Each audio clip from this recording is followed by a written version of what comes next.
உங்கள் அனைவருக்கும் வணக்கம். நான் உங்கள் குபேந்திரன்.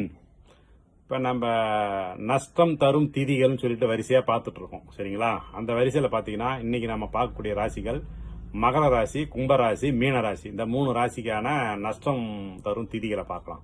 இப்போ நீங்கள் யார் ஒருத்தர் பிறந்திருந்தாலும், அதாவது உத்தராட நட்சத்திரம் மகர ராசிலையும், திருவோணம் நட்சத்திரம், அவிட்டம் 1, 2ஆம் பாதத்தில் நீங்கள் பிறந்திருந்தீங்கன்னா உங்களுக்கு ஆகாத திதிகள்னு சொல்லிட்டு ஒரு கணக்கு இருக்குங்க.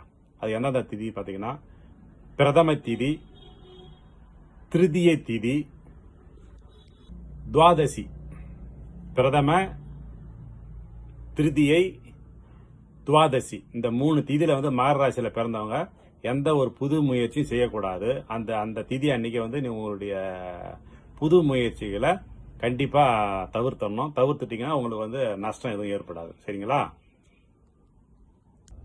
கும்பராசிக்காரங்க கும்பராசிக்காரங்க தவிர்க்க வேண்டிய திதி பார்த்தீங்கன்னா சதுர்த்தி. அதாவது நீங்க பார்த்தீங்கன்னா அவிட்டம் 3, 4ஆம் பாதம், சதய நட்சத்திரம், பூரட்டாதி 1, 2, 3ஆம் பாதத்தில் நீங்க பிறந்திருப்பீங்க. உங்களுக்கு ஆகாத திதி பார்த்தீங்கன்னா சதுர்த்தி திதி. அதாவது கும்பராசியில பிறந்தவங்களுக்கு இந்த சதுர்த்தி திதி ஆகாதுங்க. அதனால எந்த ஒரு புதிய முயற்சிகள் எதுவா இருந்தாலும் இந்த சதுர்த்தி திதியை அன்னைக்கு அவாய்ட் பண்ணிடணும். அதுவும் கூட நீங்க நியூமராலஜி பார்த்துக்கணும். சரிங்களா? அது கணக்கு இருக்குது. நான் நிறைய பதிவு போடுறேன் நியூமராலஜி. அதில் கூட போய் பார்த்து நீங்கள் உங்கள் பிறந்த தேதிக்கு எந்தெந்த தேதி ஆகாது எல்லாம் சொல்லியிருக்கேங்க. அதை பார்த்துக்குங்க. சரிங்களா?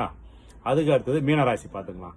நீங்கள் யார் ஒருத்தங்க மீனராசியில் பூரட்டாதி நட்சத்திரம் 4ஆம் பாதமோ, உத்திரட்டாதி நட்சத்திரம், ரேவதி நட்சத்திரம் இதில் நீங்கள் பிறந்திருந்தீங்கன்னா உங்களுக்கு ஆகாத திதிகள்னு சொல்லிட்டு ஒன்று இருக்கு. அதை நான் இப்போ சொல்கிறேன். சரிங்களா? துவிதியை திதி, ஏகாதசி திதி, சதுர்த்தசி திதி. இப்ப நான் சொன்ன அந்த 3 திதியும் மீன ராசிக்காரங்களுக்கு ஆகாதுங்க.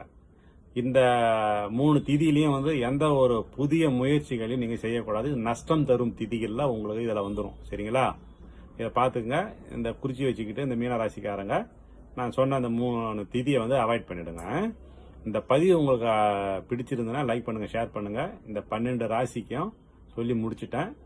யார் ராசி நீங்கள் அந்த பதிவில் போய் பார்த்துக்கிட்டு அந்த திதியை குறித்து வச்சுக்கிட்டு அந்த நாளில் ஒரு சுபகாரியம் செய்யறத, சுபகாரியம் மட்டும் இல்லை, எந்த புதிய முயற்சியும் தான், தொழில் தொடங்குறது, ஒரு ரிஜிஸ்ட்ரேஷன் பண்ணுறது, வாகனம் வாங்குறது, எதுவாக இருந்தாலும் அந்த திதியை நீங்கள் அவாய்ட் பண்ணிடணும். திதி ரொம்ப முக்கியம் ஒரு ஜாதகருக்கு. சரியா?